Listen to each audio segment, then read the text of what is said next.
हमने आपको पढ़ा है कि एक साल में R% ब्याज होता है, ब्याज की दर R% है, एक साल में R% ब्याज है, तो मैं आपसे पूछूंगा टी साल में कितना ब्याज होगा, टी साल में, तो टी साल में ब्याज होगा R% गुणा टी। अगर एक साल में R% ब्याज है तो टी साल में कितने प्रतिशत ब्याज होगा, R% गुणा टी। ये कंसेप्ट है, सवाल बताओ।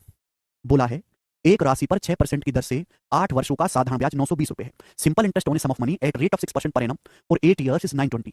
6% की दर से 8 साल का साधारण ब्याज 920 है। आपसे पूछा find the rate of interest for which the same amount of interest can be received of the same sum after 3 year. बोला है ब्याज की दर ज्ञात कीजिए जिससे हमें सेम अमाउंट ऑफ इंटरेस्ट मिले, समान ब्याज मिले उसी धनराशि पर 3 साल में। कितने साल में मेरे प्यारे भाई, 3 साल में। सिंपल इंटरेस्ट सेम रखना है, प्रिंसिपल सेम है। आप मुझे बताओ 6% की दर से 6% की दर से 8 साल में कितना ब्याज मिलेगा, 48%।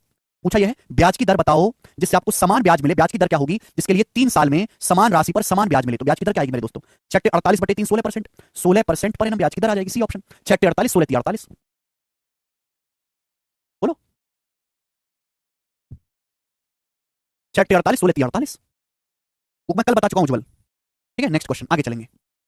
एक और सवाल ऐसा ही, सवाल नंबर आपके सामने 13, बताइए 13 number question. Burgess had 8600 which he invested in two parts.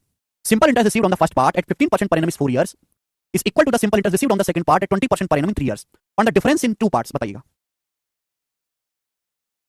Burgess के पास 8600 रुपए उसने दो भाग में निवेश किया, ठीक है। तो बोला सिंपल इंटरेस्ट जो रिसीव हुआ है पहले पार्ट पर 15% की दर से 4 साल में वो इक्वल है, is equal to the simple interest received on part at 20% per annum in 3 years. Find the difference in two parts. बहुत अच्छा सवाल है, गजब का क्वेश्चन। कौन करेगा मेरे प्यारे भाई, जल्दी से बताओ, जल्दी से बताओ। ब्रिजेश के पास 8600 रुपीज हैं। पहले पार्ट पर जो सिंपल इंटरेस्ट है मेरे प्यारे, पहले पार्ट पर जो सिंपल इंटरेस्ट है 15% की दर से 4 साल में, एक साल में 15% ब्याज है तो 4 साल में कितना होगा 60%। ये इक्वल है मेरे दोस्तों किसके बराबर है, सेकंड पार्ट पर जो सिंपल इंटरेस्ट आपको मिला है, सेकंड पार्ट पर सिंपल इंटरेस्ट मिला है 3 साल में 20% की दर से। एक साल में 20% ब्याज है तो 3 साल में कितना होगा 60%। दोनों बराबर है, यानी कि पहला पार्ट और दूसरा पार्ट इक्वल है। जब पहला दूसरा पार्ट इक्वल है तो दोनों पार्ट में डिफरेंस कितने का है, 0 रुपए का। 0 आंसर है। इंग्लिश में तो बता रहा हूं मोनू, ठीक है। ये